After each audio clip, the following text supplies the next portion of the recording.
Kembali lagi bersama kita tim pergabutan. Yeay, ada backsound gitu. Yeay, semangat dong. Oh iya. Kok kayak nggak bisa makan sebulan loh. Ya.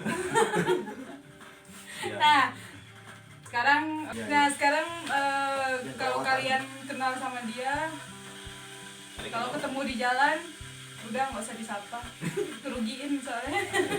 Saya tadi mintain rokok. Gue pikir lu ada kece ya. Nah, yang ini namanya Iki. Apa nih sapaannya apa nama? Lu kayak baru ini gitu kan. Iya, Santai aja santai. gitu. Tahu kok gua nggak dibayar gitu.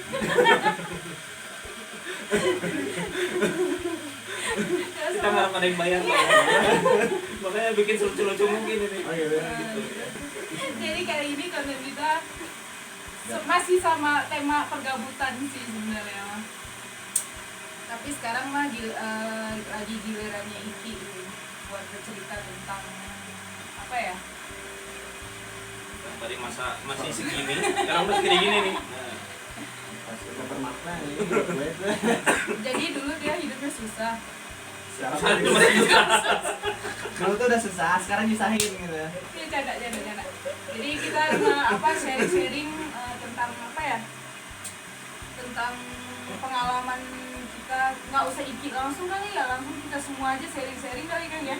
Sharing tentang pengalaman hidup kita, gimana ngadepin hidup itu seperti apa gitu kan. Sebenarnya mah ini konten terlalu baku banget ya. Cuman Gak ada konsep. Cuman kita buat bikin ini aja. Gua pribadi sendiri sih nggak menyuruh kalian buat apa ya, apa sih namanya?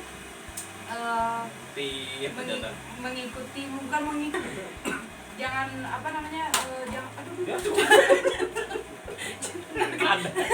Kok ada aja alamat ya? Belum beres, belum masuk ke topik ini. Pengalaman lu asli sebenarnya. Gambarnya aja, gambar.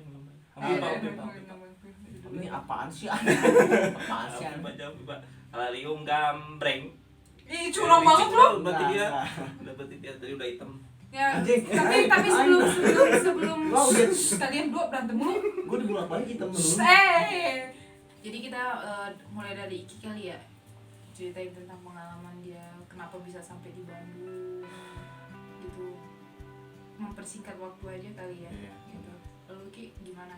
Karena kenapa bisa gue tiba-tiba ada di sini ya? Hilang. Dari Banten kenapa bisa langsung tiba-tiba di sini? Nah. Ya nggak ini sih. Nggak jauh ya, takdir sih. Karena kalau banget anjing. karena kalau kita ngebahas satu persatu mungkin waktu ya. Ini gue kemana? Ih, kalian ini banyak banget ini ya. Karena kalau kita ngebahas satu-satu tentang pengalaman hidup bakalan lama sih. 3 hari 3 malam, seminggu. Intinya ada. Apa sih nggak positif dan negatif lo selama ngejalanin hidup tuh apa sih?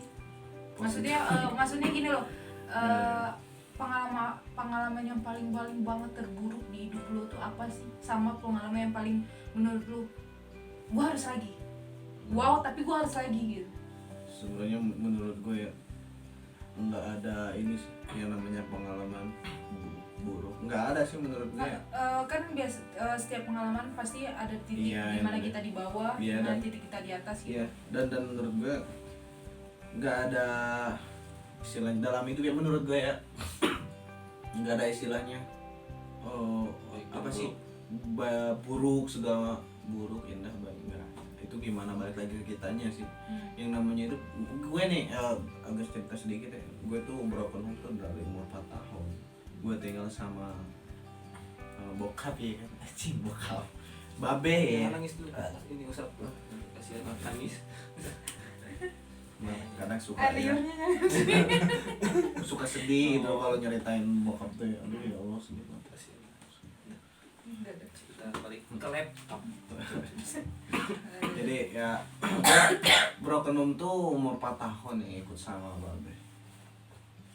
Mungkin kita sama-sama tahu lah yang namanya anak Broken Home. Landasan kenapa dia bisa frustasi segala macam, dan menurut gue nggak dididik untuk itu sih, kayak gue harus frustasi nih kayak orang-orang dari keren. Karena mungkin iya sih, kebanyakan gue nggak nemuin satu atau dua orang yang nasibnya mungkin sama kayak gue. Cuma gue bersyukurnya gini, gue dari kecil tuh dididik keras banget, yang dalam artian keras tuh fisik maupun batin itu ya, emang lagi dididik. Namanya kita dididik tuh ditempa ya kan, untuk membentuk suatu karakter yang lebih tangguh lagi di masa sekarang, dan gue bersyukur banget atas itu gitu. Mungkin pada waktu itu gue selalu pikir kenapa sih gue nggak bisa kayak orang-orang gitu, pada umumnya gue bisa bercengkrama sama keluarga yang utuh segala macam gitu. Pada waktu itu gue mikir kayak gitu, dan ternyata jawaban itu tuh emang Tuhan kasihnya sekarang. Gimana ketika orang-orang mungkin yang banyak banget melalui momen-momen yang indahnya pada waktu itu, dan sekarang maaf ya mungkin mereka tidak menjadi apa-apa gitu ketika dihadapkan dalam suatu permasalahan pun, mereka itu keteteran, tidak jadi nggak ngambil peran utamanya di sana gitu. Ketika misalkan dalam hidup lu dihadapi dalam suatu permasalahan yang benar-benar gede banget menurutnya, lu nggak bisa ngambil perannya. Kita harus mengambil peran apa nih? Kita mau mengambil peran orang pecundang, pahlawan, atau apa gitu. Dan semua tuh pasti punya resikonya, men. Ketika lu mau mengambil peran pecundang, ketika lu dapat suatu permasalahan, lu menjadi mental pecundang, lu lari dari masalah itu, masalah nggak akan bisa lenyap begitu aja. Pasti suatu saat dampaknya pasti akan tetap ada. Beda lagi ketika lu ngambil peran yang namanya pahlawan, lu bisa ngadapin itu masalah. Semua nggak pernah bisa lepas dari yang namanya resiko, konsekuensi. Apapun itu pasti ada. Manusiawi pasti ada. Cuma kita harus bisa mempertimbangkan gitu. Opsinya ketika kita mulai dari masalah, suatu saat nanti kita harus bisa nerima dong resiko dari apa yang udah kita pilih gitu. Jadi mental pecundang, suatu saat nanti pasti lu ngalami dampak. Yang dimana ketika lu nyesel nggak bisa ngadapin masalah itu, kayak gitu. Ya balik lagi, ketika lu bisa ngadepin masa itu, memang resikonya konsekuensinya langsung ada dalam seketika itu. Ada kita tempat lagi makin edan lagi makin edan. Ternyata di akhirnya kita bisa happy ending, kita bisa menikmati dengan ketika ada masalah yang terus berdatangan, ya selamat datang masalah, gak lama juga kita goodbye masalah, kayak gitu. Menurut gue ya, makanya gue pikir nggak ada sih yang namanya pengalaman buruk. Seburuk-buruknya apapun pasti nyimpen apa ya, hikmah, pelajaran banyak, dan mungkin Tuhan menteruntukkan apa ya, masalah itu untuk menjadikan gue lebih kuat lagi di masa yang sekarang. Dan sekarang juga kita nggak akan pernah terlepas yang namanya masalah sih. Karena sejatinya menurut gue ya, menurut gue yang namanya hidup tuh belajar. Hidup tuh belajar. Kita nggak ada istilahnya yang namanya, ini nih apa sih namanya tuh,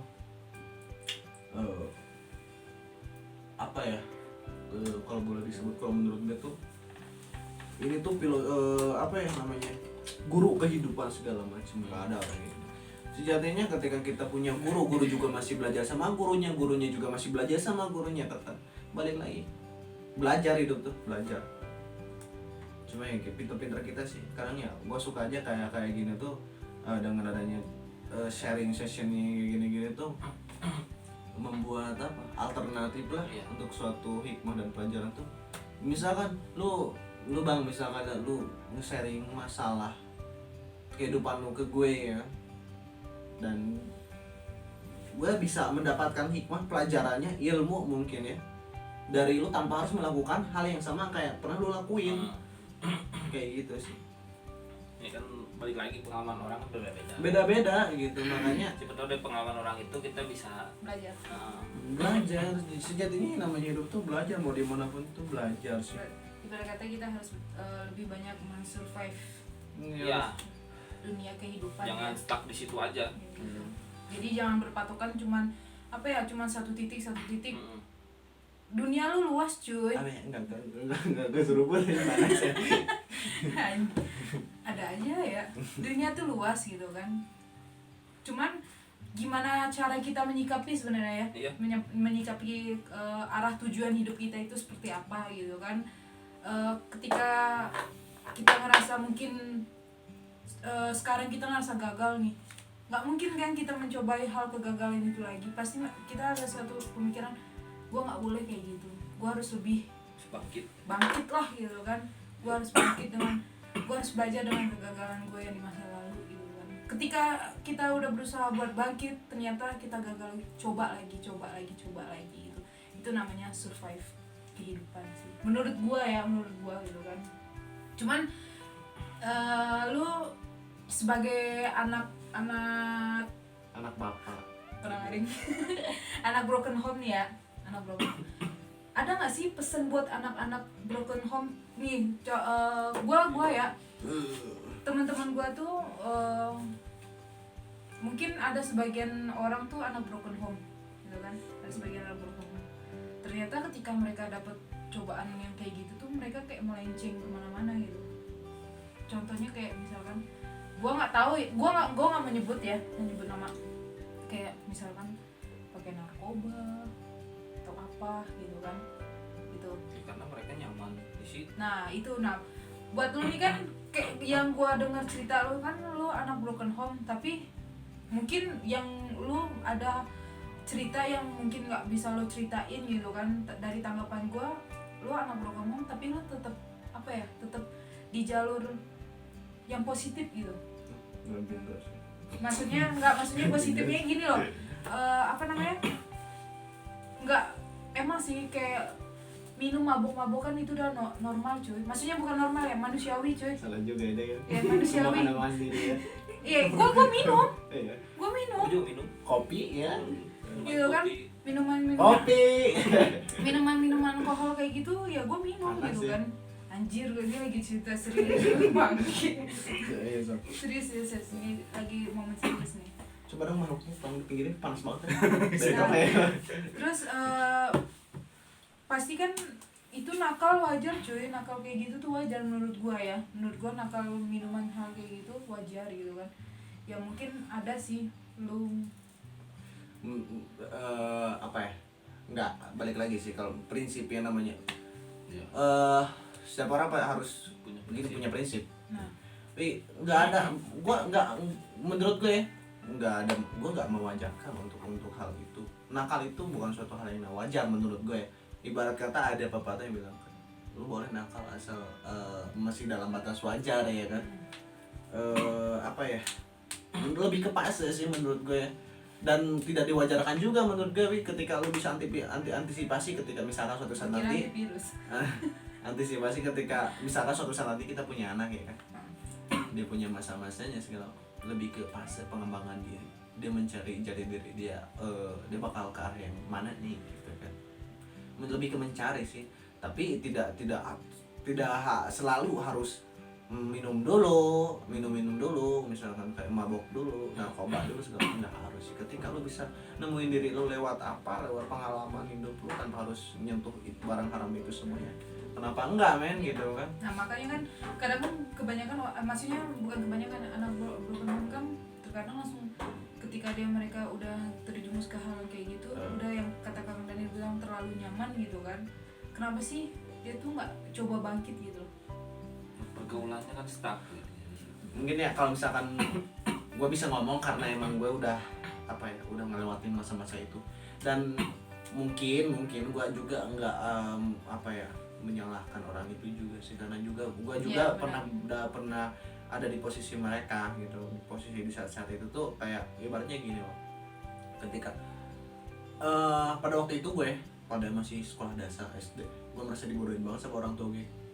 Si bapak ini gue merasa dibodohin banget, udah lu pasti ini gue banyak dirayu tentang ini biar gue nggak sampai ke sana tuh ya kan. Cuma pada akhirnya itu menjadikan gue kayak pembodohan aja. Gue nggak ngerti apa-apa, yang gue ngerti patokan gue ada di babe gitu, ada di bapak gue. Apa tuh ke bapak tuh ke bapak. Ketika udah beranjak SMP tuh ya, mulai puber, mulai nyari gitu kan, celah-celah untuk bisa ngelakuin itu sama teman-teman. Dari situ ketika gue sadar gue nggak bisa. Gue selama ini tuh selama pas masih dalam bimbingan orang tua tuh di mindsetnya kayak gini, kayak nggak apa-apa, nanti juga pasti kayak gini, pasti ketika dalam kondisi sesakit apapun itu ya pasti nggak apa-apa kayak gitu terus.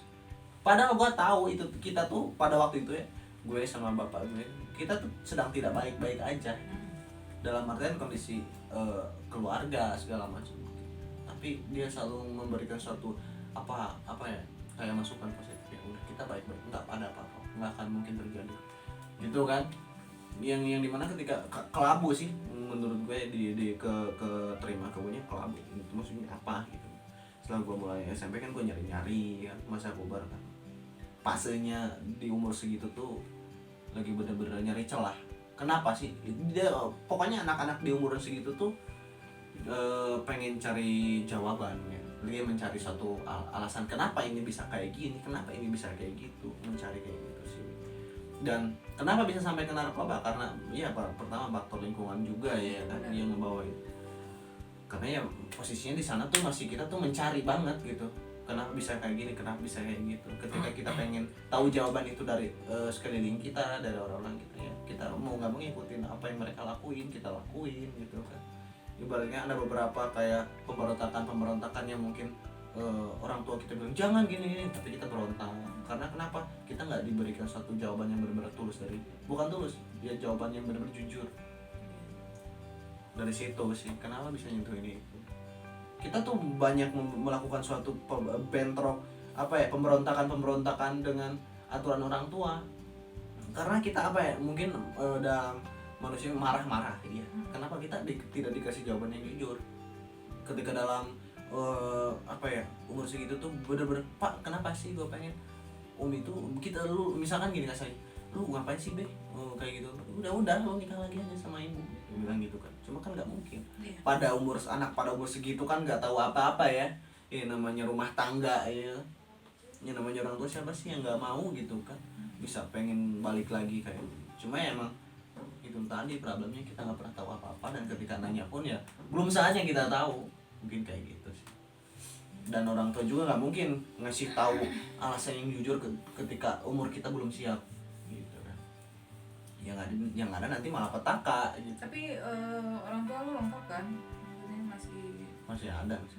Gue sekarang men, bapak lu 2, mamah 2 gue.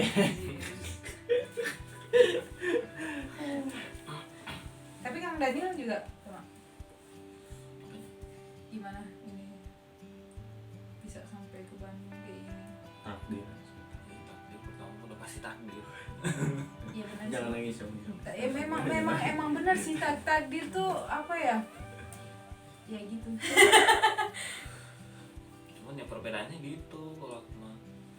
Sebenarnya kalau dipikir-pikir Kini masih beruntung karena masih punya orang tua. Iya. Kalau kayak saya gini udah dua-duanya udah nggak ada. Dari umur berapa lo? B dari SMP, ibu mah udah mau hampir 2 tahun. 2 tahun, berarti ketika Kang Daniel maksudnya udah umur 20-an ya? Udah mulai kerja lah. Oh berarti ini dong, Baru. oh yang waktu ini ya? Ya waktu itu yang baru masuk ke Christian itu. Oh iya tahu. Yang Kang Dani cerita itu kan? Ya benar. Sebenarnya ya kalau untuk saya cuma masih beruntung. Alhamdulillah bersyukur. Karena kalau untuk kayak saya gini udah nggak ada orang tua, bingung survive juga. Waktu masih ada orang tua enak gitu, kita kerja, Tinggal kasih gitu. ada inilah. Ketika kita juga kayak lagi kosong, kita bisa minta gitu, nanti bisa ngasih. Udah kayak gini Lu udah bisa bingung. minta. Kan gue bilang ketika kita lagi emang nggak megang uang gitu loh kan. Makanya kerasa survive itu kalau menurut saya ya, posisinya tuh pas kayak gini, udah nggak ada orang tua, kita harus benar-benar cari yang benar ini jalan hidup. Lu Karena harus ini Tapi bukan maksudnya benar itu kita kayak sok benar kayak gitu, enggak ya gitu. Terkadang kan orang yang nonton ini kadang suka salah tangkap gitu. karena itu kalau udah kayak gini udah punya orang tua, kemana-mana tuh gampang dipengaruhi sebenarnya. nggak punya patokan yang Iya, nggak ada patokan itu. Itu paling gampang banget tuh. Cuman ya balik lagi tadi benar kata Siki, harus punya prinsip. dimanapun sih. Balik lagi ke diri sendiri sih sebenarnya itu. kalau kita gampang atau gue punya enggak prinsip mah ya udah aja itu mah kumangke ngomong Sunda nama mau nanti. gimana nanti. Lu jangan sok ngerti lu Mang. Gue tahu aja mak gue orang Sunda, tapi gue nggak bisa ngucapin. Gue ngerti kalian ngomong Sunda. Lu suruh gua bilang ledeng. Kan gue bilang gue nggak bisa ngucapin ya ledeng. Ledeng. Tapi orang Pontianak ledeng itu tempat air, saluran air. Emang iya. Dave. Makanya buat kalian, kamu ki kalau masih punya orang tua, Bahagia kan? iya bahagiakan. Mumpung masih sempet. Karena apa ya? Penyesalan tuh emang datang selalu di belakang. Seriusan. Penyesalan itu selalu di belakang. Karena pribadi orang juga ya, apa ya? Ketika jujur sih emang orang tuh gue tuh terlalu Siapa puasa diam. gue emang terlalu cuek sama keluarga gue sih, cuman gimana ya, cueknya gue tuh bukan berarti gue nggak peduli sama mereka. Sebenarnya emang gue nggak pengen mereka tuh tahu keadaan gue seperti apa gitu kan, nggak perlu diceritain lah gitu kan, karena gue nggak, ya gitulah ya, gue taunya gue pengennya mereka tuh tahu gue baik-baik aja gitu kan, udahlah gitu kan. Tatonya gue balik kampung, mama, adik semua yang ada di sana, adik Ebi. Nah gue coba bercanda-bercanda ketika gue udah balik ke dunia survive gue di Jakarta, mungkin di Bandung gitu kan, ya gue kembali harus berusaha lagi. Sebenarnya gini Obi, hampir semua orang yang pasti punya pemikiran yang kayak gini ketika di umur segini, gue pengen bahagiain orang tua. Gak sedikit yang bilang, mungkin bagi yang muslim pengen naikin haji segala macam. Buat orang tua Wi, ngarepin tuh bukan apa yang hasil dari apa yang kita kerjakan selama ini loh. Mungkin mungkin ya menurut gue ya, setidaknya di sela-sela kesibukan apapun yang bakal gue lakuin sekarang ya, gue nggak bisa lepas yang dari namanya orang tua. Karena apa? Gue takutnya gini, nyeselnya gini, ketika gue terlalu berambisi, gue pengen jadi orang berhasil, gue pengen lupa semuanya. Gue nggak pernah sih Kayak sampai ngabarin orang tua jarang segala macam ya kan. Yang orang tua harapin tuh, kalaupun nanti suatu saat nanti kita udah berhasil, kita pengen apa mah, pengen apa, mereka nggak akan minta apa-apa, udah seriusan nggak akan minta apapun dari apa yang kita kerjakan. Cuma minta diperhatiin. Karena ya apa ya, di akhir hayatnya dia, di masa-masa akhir hidupnya dia cuma butuh anak-anaknya yang waktu dulu selalu dia rawat gitu. Iya. Karena siapa lagi kalau bukan anak? Iya pasti kayak gitu. Jadi orang tuh nggak peduli, nggak akan mau, nggak minta apa-apa. Dia cuma pengen ketika di akhir hidupnya anak-anaknya ada nemenin dia segala macam. Itu doang sih, waktu sih.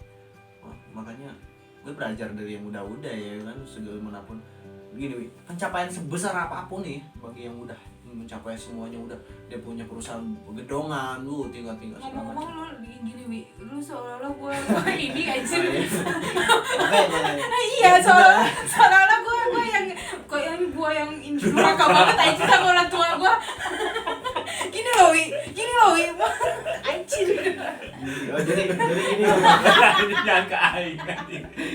Tapi emang ya, karena gini, sebesar apapun nanti pencapaian kita, ya dari kerja keras kita, nggak akan ada apa-apanya kalau orang tua kita udah nggak ada. Iya.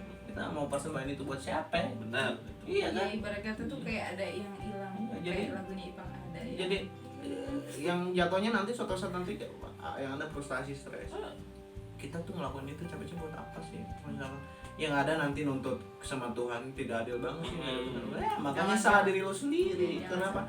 Di setiap proses yang lo lakuin, di setiap apapun lah, anything, ketika lo pengen punya plan ini, plan itu, barengin sama yang namanya doa orang tua, restu orang tua, mau apapun itu bilang, kabarin, nanya segala macam.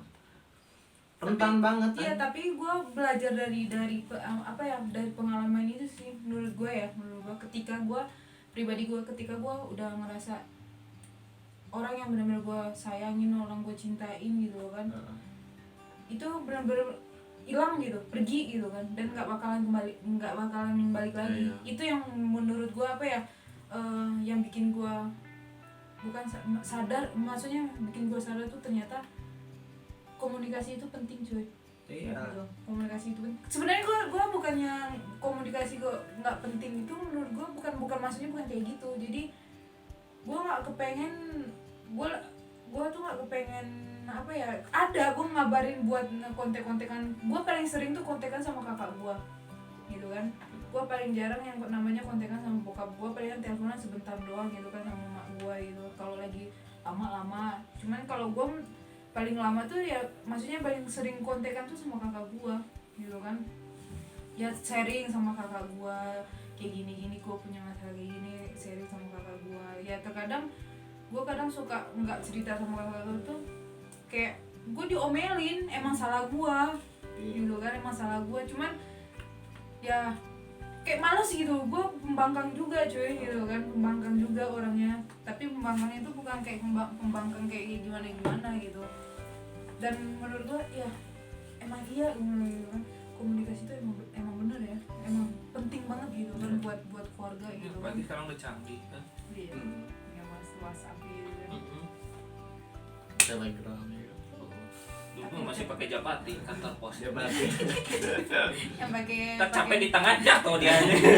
tahu deh yang dapetnya siapa kan.